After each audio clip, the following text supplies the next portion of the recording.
All right, this is going to be the neutral tutorial part 2.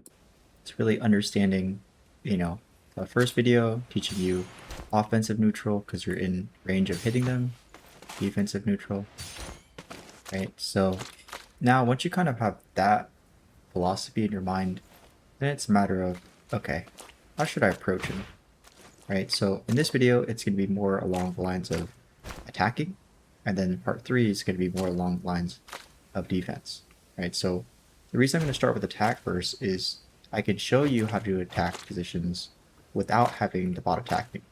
Then if I put the bot on attacking me, well then I'm going to show you the defensive position. And so once you see both sides, you'll be able to understand, okay, in this scenario, what should I be doing? So again, right now I'm in defensive neutral because I cannot hit him, right, from this state. But if I move forward, here I'm in offensive neutral because I can hit him. So this is going to be something you'll have to play around with so that you can kind of understand the ranges with very specific weapons. So every weapon's a little bit different. So if I'm back here, I release, I'm not going to hit him, that's a defensive neutral.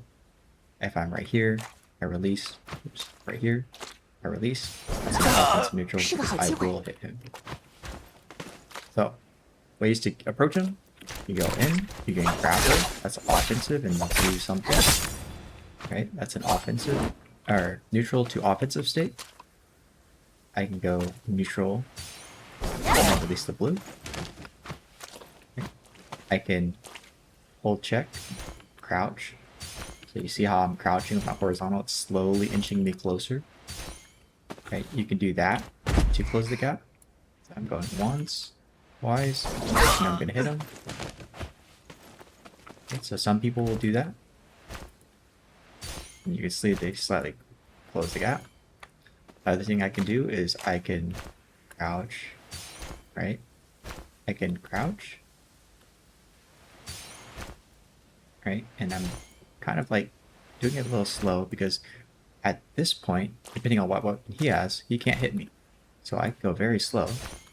And then when I'm right about here, but right before either he can hit me or I can hit him, I can either attack again to close that gap and then charge the blue and release it, or I can attack and then I can be in a state where I can kind of fake him out to see if I want to release that blue or not.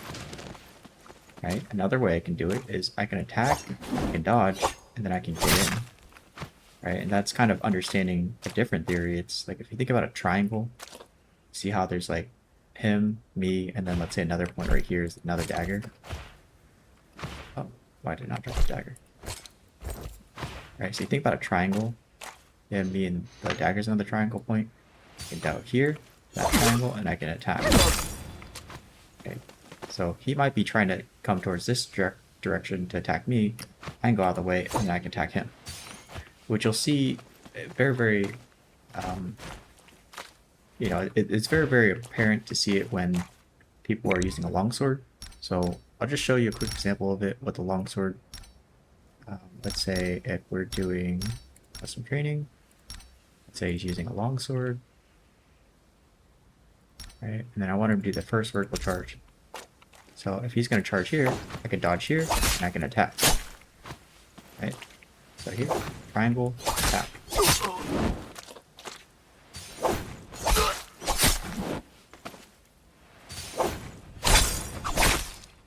Right. So, I mean, you can kind of play around with that.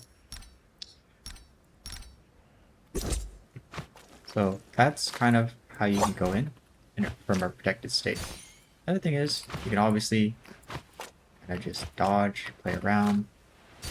Again, remembering that with the dagger, if you use the horizontal or left mouse button, it's always going to pull you forward.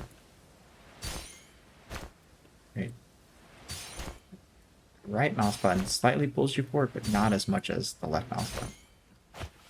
So when you are dodging though, if you do use the right mouse button, you need to be careful because that will pull you forward a lot. So a lot of people, when they're closing the gap, they'll either horizontal and to a crouch horizontal, crouch horizontal, and then burst and close that gap. Or they'll do a horizontal, watch to the side, vertical. Okay, because that's going to close the gap really, really fast. Alright, and then into space. Right, so that's going to be the tutorial just to understand how the offensive works, at least with the dagger.